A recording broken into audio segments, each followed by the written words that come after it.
content of this podcast is produced for entertainment purposes only and is for informational and educational use. It does not constitute financial or investment advice. You should not make any financial decisions based on the information provided without consulting a qualified professional.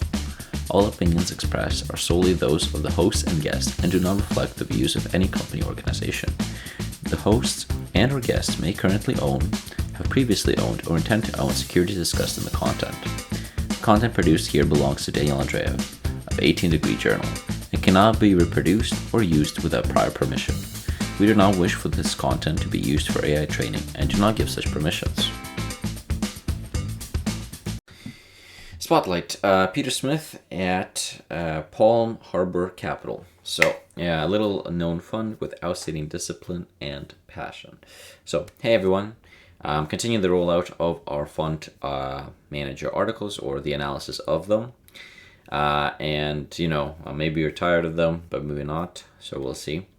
Today we have someone who, at least for now, is not as well known as some of the others we've discussed on this channel, and at least for me, is not as much known in the community. So a little bit of the start of their career. They only, after all, started in 2019. So they have their sixth will be, I believe, in April. 6th or 7th year. Escaping me at the moment. Anyway, I found this fund manager accidentally. So for those who've been following it for a while, I did a write-up on the concessions in Poland. It was the highway, I believe, and there was a parent company in Italy, and that essentially made a huge, we'll call it windy road to look at other concessions in Italy, and I accidentally found this fund manager. The manager works for Palm Harbour Capital. Yeah, it's a hidden, somewhere in London, we'll call it that, run by a Texan value investor and mentored perhaps by Europe's Buffett. So managing one of the, so far, most exciting funds I've studied so far in the sense of upcoming, it's new, there's luck to light, maybe there's some similarities to WITS, but we shall see.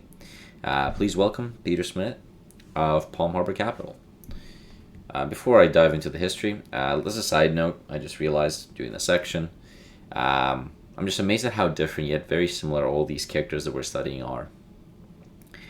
They all find passion in investing relatively early and achieve and have these, dream path of stewarding responsibly someone else's capital as well as their own.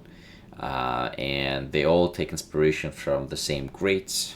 However, their discipline, their styles, the way they view companies varies dramatically. Especially, I had the fortune of now seeing two different value investors looking at the same company and describe it completely differently. So quite phenomenal what occurs in the industry, and fascinating what the human brain can do, and as well as understanding a little bit more about the psychology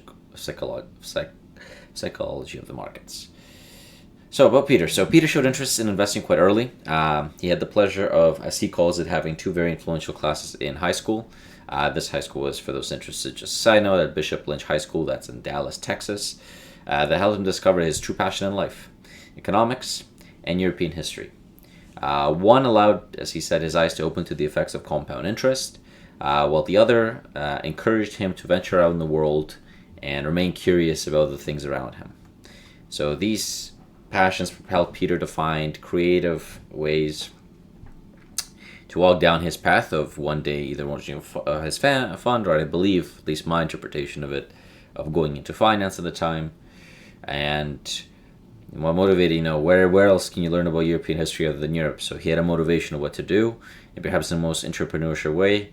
The way he got to go to Europe was he would play video games and sell virtual castles on eBay for real cash, which would then fund his trips. And one of the trips that funded was his backpacking trip across Europe that led him, or planted the seed of the idea of working in Germany, which he ends up working for a bank on the sell side research. However, realizing the bureaucracy and the sell side not really suiting his temperament, he returned to school.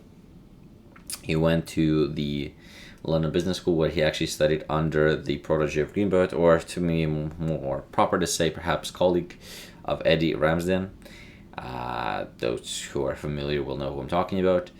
And afterward, he he finished school, he was in the bright path.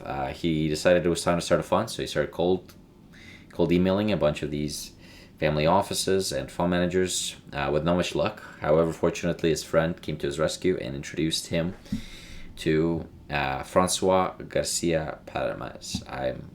Hopefully I didn't butcher his name. Heard it a few times, but can never be sure. Anyways, for those who are not familiar, that is the individual I mentioned before. That is the referred to often as the European or Spanish Buffett. He works out of Madrid. And without going too much into the weeds, through their interactions and perhaps mentorship, in April 2019, so that was it was 2019, Peter opened his fund. You can see his performance. He has a fact sheet, but just from ITD, it's 10.5, 5 years 14.3, and the last 3 years 13.5 annually.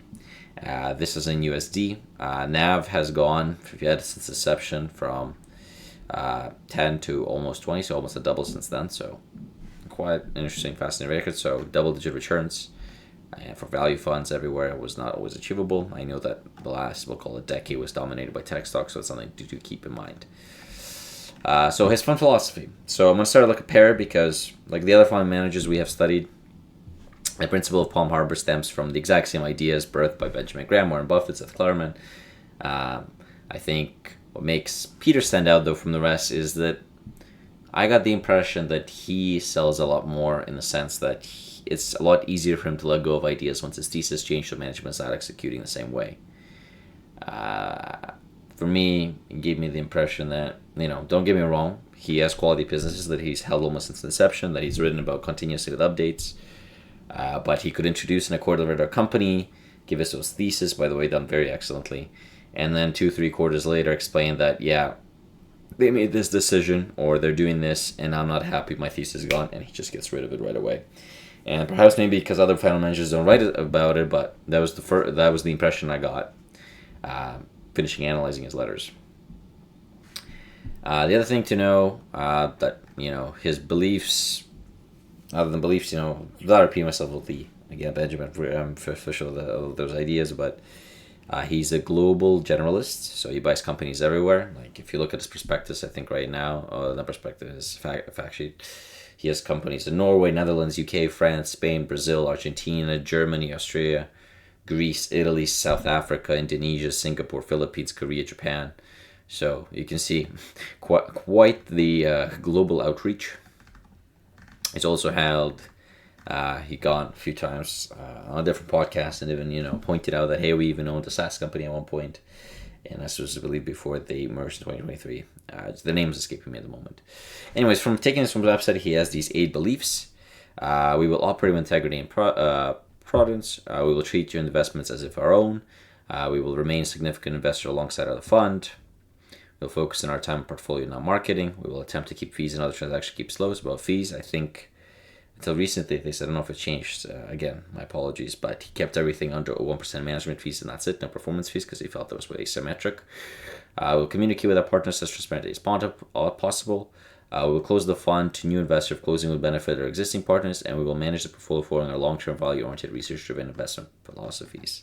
So some of my key takeaways, without again repeating myself from letter to letter, because a lot of the ideas are being reinforced as you read these because they're so synonymous with each other, but perhaps because of Peter's bias or perhaps of his analysis of the sector, he had a very good point about banking being a little bit different for investors, especially for contrarian investors.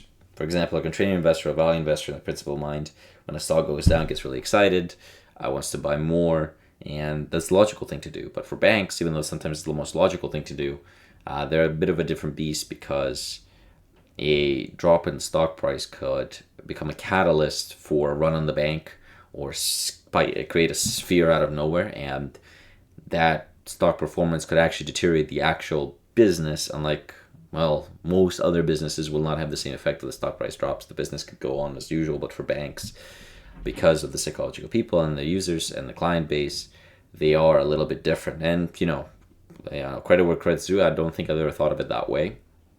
The other idea that really came from Peter was he talked about the notion of buying spin-offs from private equity or IPOs, and he did he was really transparent that usually it's bad because what they do is they take these businesses, lever them up, then they get rid of them on their books. But if you think about it, a lot of the companies that value investors or investors should like are high or rich companies that are rich in generating cash. And those are the businesses that private equity buys because they can lever them up really easily and you have the payments. And those are the businesses that any investor should like. And he made the point that when a fund, especially private equity funds, they have a limited lifespan, that when they're winding down or when they're closing, perhaps closer to the end, sometimes they could wind or IPO some businesses because they need to close them out of at a discount or at a very attractive valuation, and that's where you can scoop them up for really great prices. Kudos to him. I think that's a special situation I have not considered, and I did add it to my list for something to keep in mind. The last thing, of course, Peter has some activism with his management, and you can go on the website, and he has some letters that he's written to various boards. I won't go too much into this point because I am studying a different investor, the one with a lot more activism, and I think I'll save my comments for that piece. So what am I politely stealing away from Peter? So as always, this section is the most selfish part of this piece, because this is kind of my confession and we'll call it circular pressuring to getting permission of copying a lot of these ideas. And hopefully, so far at least, nobody has minded too much. And I think maybe it's because of this value investing community mindset that everything's fine and the culture is allowing it. But a little joke from you, from me, I guess. Anyhow, reading the letters reminded me a bit of reading Nick Sleep's letters.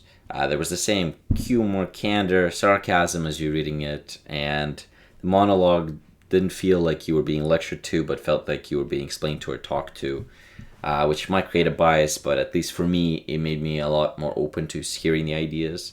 I didn't feel like I'm being drilled down, and again, the writing style he has, I haven't had a chance to talk to him, but I'm sure he'll be humble about it, but it's an excellent piece of literature. He also has a gift of taking a thesis and breaking it down less than a page, and in a very concise section, quickly go over all the important metrics and numbers in a way that flows really well with the text. And I think this is something I want to emulate and I'm going to practice. I was not too sure how to throw numbers into my write-ups and thesis, and probably that's why I've been avoiding them. And now that I get more visibility of how it's done in a way that I really enjoyed, I think I'm going to replicate that. I also like that at the end of his, we'll call it update section, in the beginning of the letter, he goes into everything that happened the year, what he's thinking about.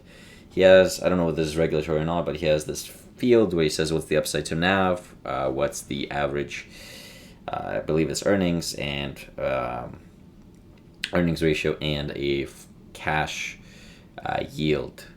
And I find that very easy to track through the letters, what's happening with the portfolio, understand the incentive of what he's getting and what he's prioritizing. So I quite like that transparency. So in conclusion, another spotlight article. I try to keep it short per some of your suggestions. I think Peter's was excellent. I would recommend checking him out. I did link his website in my article. I wish Peter luck. Though it looks like he doesn't really need it, and I'm really excited to follow his evolution ahead. I hope you all enjoy the spotlight article as well. And per reader's advice, I will try to keep these more short, more concise, and to the point. Thank you so much. Hope you have a great day. It's Daniel.